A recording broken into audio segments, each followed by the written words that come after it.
Ahora presentamos Cruzada con Luis Palau. Un desafío diferente para la vida moderna. ¿Qué tal, querido amigo o amiga del programa Cruzada con Luis Palau? Mi nombre es Jorge Escopazo y quiero darle la más cordial bienvenida a este nuestro punto de encuentro en la radio que hemos denominado Cruzada con Luis Palau, aquí donde estudiamos juntos diariamente la Biblia, la palabra de Dios, de la mano como siempre de Luis Palau. Y en este día comenzando un nuevo estudio acerca de la vida de un gran hombre de Dios llamado Juan Wesley. Nuestro primer mensaje se titula Salvando a una nación. Dios salvó a la Gran Bretaña del caos social y político en el siglo XVIII gracias a un tremendo avivamiento espiritual. Dios usó a dos grandes evangelistas y predicadores para introducir ese terremoto cristiano. Se llamaban Jorge Whitefield y Juan Wesley, el famoso Juan Wesley. Lo que ocurrió en Inglaterra hace 230 años es imperativo que ocurra en la América Latina, en nuestro continente, en esta hora de la historia. Hoy le hablo acerca de Juan Wesley.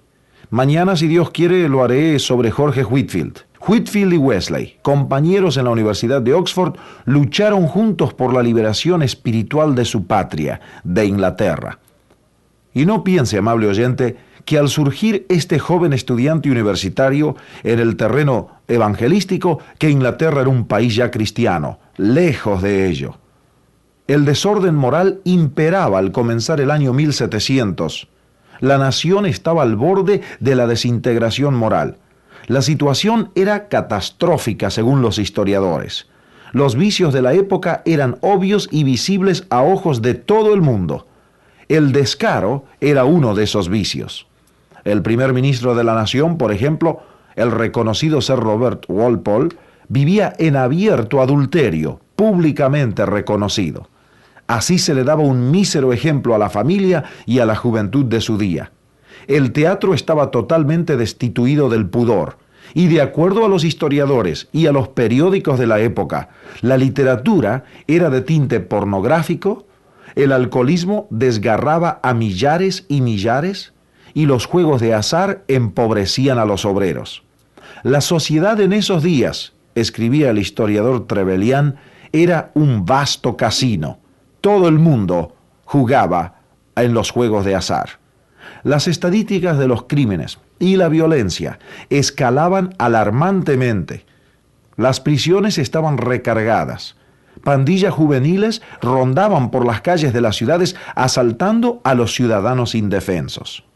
Sí, ese fue el fondo histórico para este tremendo despertamiento moral y espiritual que salvó a la nación de Inglaterra en el siglo XVIII. Ahora, ¿por qué la decadencia moral y social? Inglaterra había tenido su oportunidad espiritual, pero la generación previa a Juan Wesley se había tornado cínica, indiferente a Dios, indiferente a la Biblia, escéptica. El clima, decía un historiador, no era a favor de nada, pero sí en contra de todo lo sagrado y lo bueno entre nosotros. Así escribió el obispo anglicano de Bristol en el año 1751. Otro escritor decía, entre la gente culta y directora de la nación, ni una en 100 parece actuar de acuerdo a los principios religiosos. La mayoría, decía, los descarta enteramente y fácilmente confiesan no creer en la revelación de Dios. Ni es mejor la situación entre el vulgo, particularmente en las poblaciones grandes. Está de moda, dijo un parlamentario de la época, entre la mayoría de los hombres de hoy, el declararse ajenos a toda religión. Con gran razón hacía falta un poderoso impacto cristiano. ¿No le parece, amable oyente, después de oír esa descripción de una nación? La vida moral había descendido al abismo. Por ello, Dios pudo usar a Juan Wesley y a sus amigos estudiantes. Se habían dedicado a Dios, se habían dedicado a vivir santamente, y por lo tanto, Dios podía utilizar a un grupo de jóvenes así de dedicados al bien de la nación, a la gloria de Dios y a una vida que correspondía. Yo quiero, escribió Juan Wesley en su inigualable diario que le recomiendo usted lea, amable oyente, yo quiero, escribió, reformar a la nación. particularmente a la iglesia. Y quiero esparcir una santidad escritural y bíblica sobre todo el país. Qué grandioso el objetivo de este Juan Wesley. Aparentemente, sin embargo, era un plan imposible. En otra ocasión, él afirmó: yo tengo un solo punto de vista, el promover en cuanto a mí me sea posible una religión vital, práctica, y por la gracia de Dios promover, preservar e incrementar la vida de Dios en el alma de los hombres. Juan Wesley fue lo que Dios quiso que fuera. Primordialmente y sobre todo, fue un gran predicador, un gran evangelista. Ese don, el don de evangelista, indicado en el libro de los Efesios en la Biblia, capítulo 4 por San Pablo, fue aprovechado al máximo por este siervo de Dios. Él sacudió a su primera congregación. ¿Sabe cuál fue el tema de su primer mensaje después de haber recibido a Cristo en su corazón? ¿Adivinó? La salvación por la fe. Con ese mensaje que Juan Wesley dio a la edad de 34 años, Wesley dio el trompetazo que inauguró el gran avivamiento evangélico del siglo XVIII en Inglaterra y que luego se esparció por todo el mundo conocido, en particular por el mundo de habla inglesa, pero luego afectó hasta nuestro continente latinoamericano. ¿Por qué? Los primeros que trajeron la Biblia a la América Latina eran hombres influenciados por el avivamiento que creó Wesley y Whitefield en Inglaterra.